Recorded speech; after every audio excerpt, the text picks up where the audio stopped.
ஆந்திராவில் கிட்னி திருட்டில் ஈடுபட்டு வந்த கும்பல் ஒன்று கிட்னி தானம் கொடுக்க வந்த பெண் இறந்ததால் கூண்டோடு சிக்கியுள்ளனர். மாவட்ட மருத்துவமனை ஒருங்கிணைப்பு சேவை அதிகாரி, அரசு மருத்துவர்கள், தனியார் மருத்துவமனையுடன் கூட்டு சேர்ந்து மோசடியை அரங்கேற்றியது எப்படி?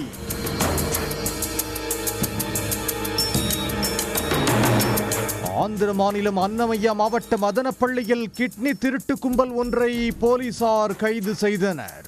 மதனப்பள்ளி அரசு மருத்துவமனை டயாலிசிஸ் மைய பொறுப்பாளர் பாலரங்கடு மற்றும் புங்கனூர் டயாலிசிஸ் மைய பொறுப்பாளர் பாலாஜி நாயக் ஆகியோர் தங்களிடம் டயாலிசிஸ் சிகிச்சைக்கு வரும் வசதியான சிறுநீரக நோயாளிகளை அடையாளம் கண்டு பணம் செலவழித்தால் சிறுநீரகத்தை ஏற்பாடு செய்து தருவதாக கூறி பணம் பெற்றுக் கொண்டுள்ளனர்.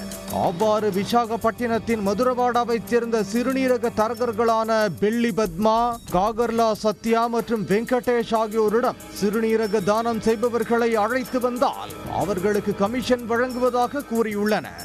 அதன்படி அவர்களிடம் பேசி சிறுநீரக தானம் செய்பவர்களை ஏற்பாடு செய்து வந்துள்ளனர். தரகர்கள் மூலம் விசாகப்பட்டினத்தில் இருந்து மதனப்பள்ளிக்கு தானம் செய்பவர்களை அழைத்து வந்து சிறுநீரக மாற்று அறுவை சிகிச்சை செய்யப்பட்டு வந்துள்ளது. இந்நிலையில் மதனப்பள்ளியில் உள்ள SBI காலனியில் நடத்தப்படும் குளோபல் மருத்துவமனையில் டாக்டர் அவினாஷ், டாக்டர் சாஸ்தவி மற்றும் அங்கு பணிபுரியும் நீரஜ் என்ற இடைத்தரகர் ஆகியோர் நீண்ட காலமாக இந்த சிறுநீரக மாற்று அறுவை சிகிச்சையை இந்த அனுமதியும் இல்லாமல் நடத்தி வந்துள்ளனர்.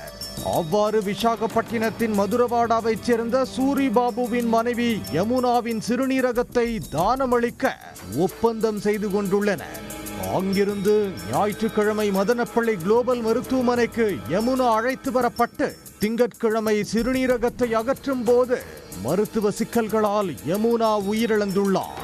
அனுமதியின்றி கிட்னி மாற்று அறுவை சிகிச்சை நடைபெறும் இந்த மருத்துவமனையில் இறந்தது தெரிய வந்தால் பிரச்சனையாகிவிடும் என கருதிய மருத்துவர்கள் கணவர் சூரி பாபுவுக்கு தெரியாமல் ரகசியமாக யமுனா உடலை விசாகப்பட்டினத்திற்கு மாற்ற முயன்றுள்ளனர்.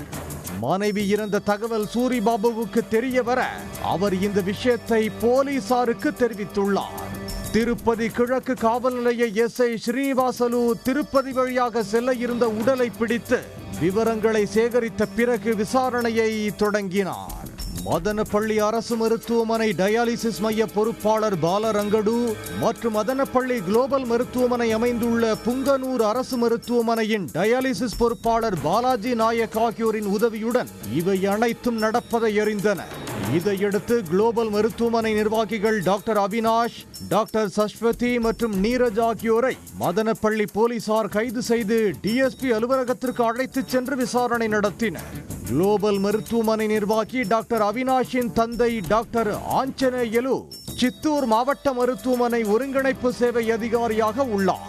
அவர் தனது அதிகாரத்தை துஷ்பிரயோகம் செய்து சிறுநீரக மாற்று அறுவை சிகிச்சைக்கு எந்த அனுமதியும் இல்லாமல் இந்த அறுவை சிகிச்சை மையத்தை நடத்தி வருவது தெரிய வந்துள்ளது. இதனால் இந்த கிட்னி மோசடி பெரிய அளவில் நடைபெற்றிருக்க வாய்ப்புள்ளதாக கருதும் போலீசார் விசாரணையை தீவிரப்படுத்தியுள்ளனர். இதில் கிட்னி திருட்டு நெட்வொர்க்கை சேர்ந்த பலர் சிக்குவார்கள் என கூறப்படுகிறது. பிடிபட்டவர்களிடம் விசாரணை நடத்தி நெட்வொர்க் முழுவதையும் கைது செய்யும் முயற்சியில் ஈடுபட்டுள்ளனர். உடனுக்குடன் செய்திகளை தெரிந்து கொள்ள சன் நியூஸ் பெல் ஐகானை கிளிக் பண்ணுங்க.